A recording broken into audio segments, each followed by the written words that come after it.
what can you say that might inspire someone who's struggling and they don't have that energy and that mojo and that ambition you do? Any thoughts on that? Oh boy, 6 minutes, huh? That is a very nuanced, long question, but you know I'm the king of simplification. So energy still is my number one tool, okay, for sure. And I don't feel good every day. I don't feel good all day, every day, 100% of the time.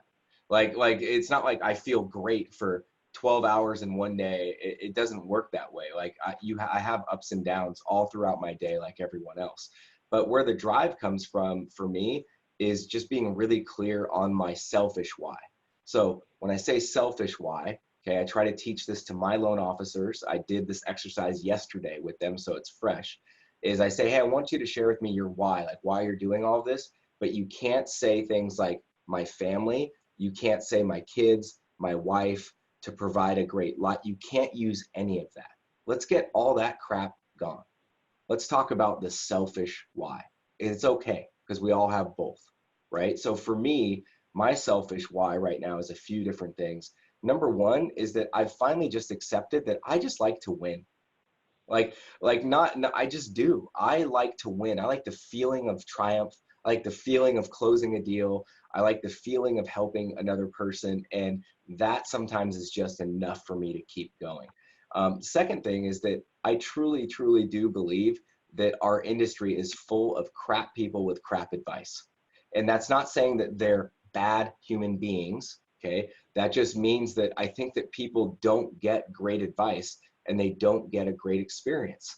And I want to give people unbelievably good advice. Okay, it's my tagline, right? Like, good people deserve great advice. It's my little thing that I've shared before that I keep right by my phone that I look at when I don't want to pick up that damn phone, that just states that I want to impact and improve the lives of others through responsible homeownership, because I believe good people deserve great advice. Creating these little motivations is extremely important. And guess what? Money. I want to be filthy, stinking rich. I just do. And not because I think it makes me better as a human. It doesn't make me more valuable. It's not a self-worth thing. I just think it would be really cool to be able to take a private plane someday. I can't right now, but I think that that would be awesome. So that comes with a lifestyle that you want to create. And if I don't help a lot of people and I don't give great advice and I don't make millions of dollars and I don't give away hundreds of thousands of dollars a year and I don't impact giant communities, I can't ride on a private plane. And I want to do that someday. I've never done it and I want to do it. So you have to have selfish goals as well as selfless goals, and it's okay. And that's enough for me, man. When I look at my 5-year vision tracker that's sitting right here with all my goals on it, saying that I want to have $10 million in the bank and I want to have all this stuff, like, that's enough, but it has to be visual. I have all this crazy crap all over my desk. It's a mess, but it's all full of stuff that I want to do and that I want to accomplish, and no one's going to do it for you. Like, they're just not. So you are going to have to find some way to either stop feeling the pain that you feel or start seeking the pleasure that you want. My favorite combination is both, because I'm Italian Catholic and my wife's Jewish. So I do good with guilt and shame and not feeling great and pain. And I do great with the Italian side of me that wants to go have a great time and be crazy and wants to have a lot of money and fun. And so I think finding that action and goals and accomplishment will fulfill the relief of pain and the feeling of pleasure, that's enough for me. All right, guys, we just listened to Jeremy Forcier's Selfish Why. I am getting ready to do a podcast. It's going to be called Savage Insights. Keep an eye out on all social media for the announcement of that. It's coming soon. So here comes the first Savage Insight. I listened to Jeremy's Selfish Why, and he had 3 selfish whys. He had first, he just loves to win. He had second, he loves to give great advice. And he had 3, I just want to make money. Well, here's the insight I took from that. First of all, if you listen to him describe it, each one of them he could describe vividly, top of mind. I mean, that was not something he prepared for. He just pulled it. So he had vivid clarity, and they were personal. When he got to the whole money, he wants a jet, he wants to have $5 million or $10 million in the bank in 5 years.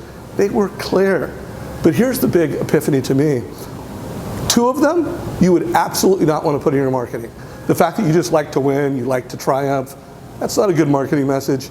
The fact that I want to be filthy rich and have a jet, probably don't want to put that in your marketing message. But 1 out of the 3, you absolutely want to put in your marketing message. It was great selling, great marketing. You notice he had it written down. He's had it written down for years. So here we go, guys. Make sure you document your selfish why. Make sure you learn it with the clarity that Jeremy does. And here's the deal, number 2, that's what we do here at Mortgage Coach. We help you deliver great advice.